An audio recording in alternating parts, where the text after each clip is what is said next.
Hello friends, welcome back to my channel. आज हम fluid mechanics का एक बहुत ही इंपॉर्टेंट टॉपिक पढ़ने जा रहे हैं जो कि हमेशा से ही एग्जाम में आता है। देखिए, बर्नौलीज थ्योरम। बर्नौलीज थ्योरम क्या कहलाती है, इसके बारे में पढ़ना है। देखिए, बर्नौलीज थ्योरम क्या कहती है। It states that in an ideal flow of an incompressible fluid the total energy at any point of the fluid is constant. क्या कहती है बर्नौलीज थ्योरम कि यदि एक इनकम्प्रेसिबल फ्लूइड है। इनकम्प्रेसिबल फ्लूइड क्या कहलाता है, कल के वीडियो में बताया था। इनकम्प्रेसिबल फ्लूइड वो फ्लूइड होता है जिसमें प्रेशर अप्लाई करने पर उसके वॉल्यूम में कोई चेंज नहीं होता है, ठीक है, तो वो कहलाता है इनकम्प्रेसिबल फ्लूइड। तो एक इनकम्प्रेसिबल फ्लूइड में जो कि क्या हो, आइडियल फ्लो वाला हो, उस केस में क्या होता है कि टोटल एनर्जी किसी भी पॉइंट पे फ्लूइड की क्या रहती है, कांस्टेंट रहती है।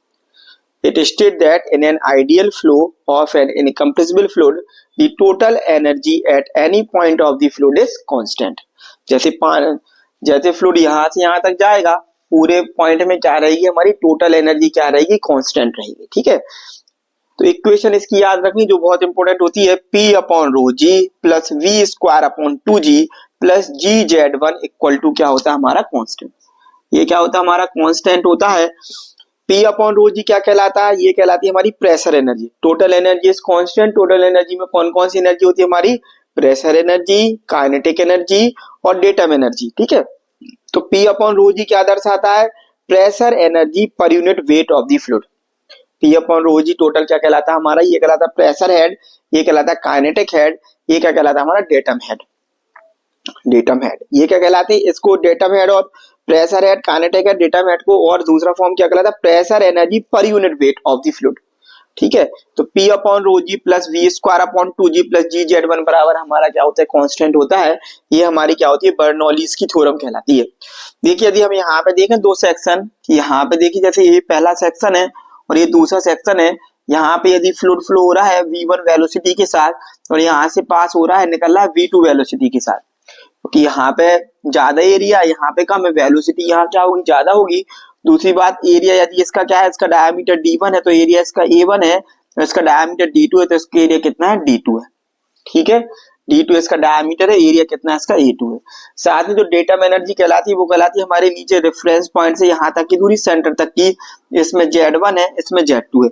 यदि हमें इसमें अप्लाई करना है बर्नौलीज थ्योरम को तो हम कैसा लिखेंगे, देखिए यहाँ से लिखेंगे P1 upon rho g plus v1 square upon 2g plus g z one equal to constant होता है।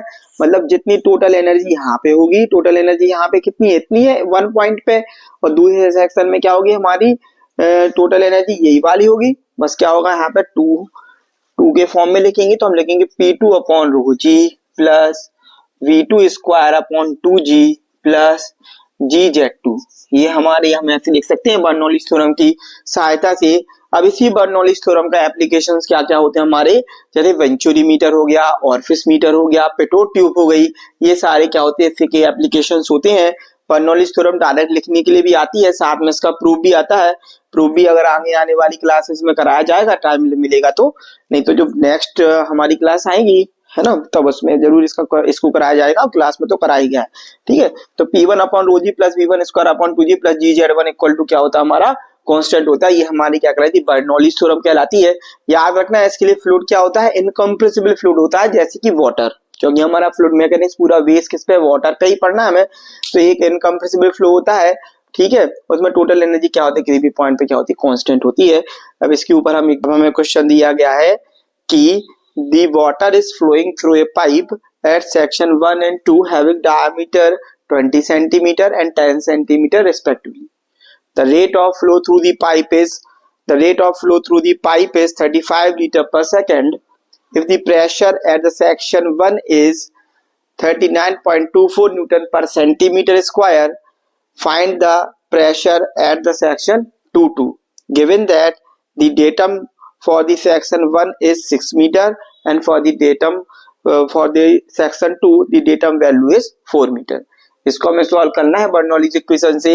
देखिए, हमें दिया गया है कि डायमीटर सेक्शन 1 में कितना है, 20 सेंटीमीटर है। इसको हम किस में चेंज कर लेते हैं, मीटर में, तो 10 से डिवाइड करेंगे 0.2 मीटर।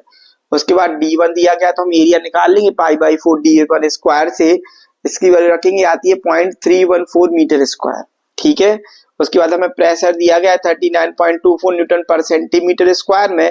इस सेंटीमीटर स्क्वायर को मीटर स्क्वायर में चेंज करेंगे, ऊपर हो जाएगा 10 to the power 4, 39.24 into 10 to the power 4 newton per metre square हो जाएगा प्रेशर। उसके बाद डेटा मैट से दूरी पहले वाले सेक्शन कितनी दी गई है, 6 मीटर। तो Z1 बराबर हमने क्या लिख लिया है, 6 मीटर, ठीक है।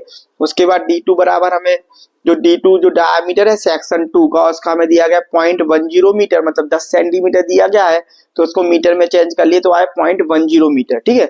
उसके बाद इसका एरिया है π/4 D2 स्क्वायर करके निकालेंगे तो आएगा 0.00785 मीटर स्क्वायर।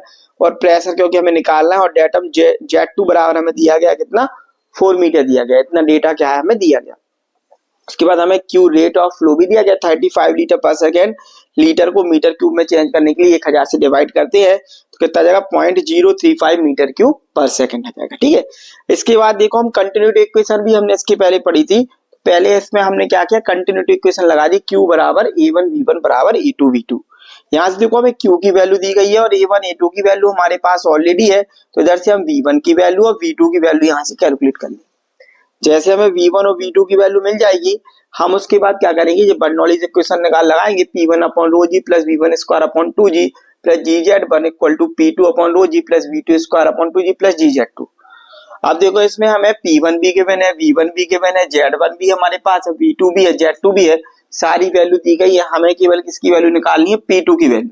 तो इस इक्वेशन में हम ये सारी वैल्यू पुट करेंगे, इधर से हम P2 की वैल्यू कैलकुलेट कर लेंगे।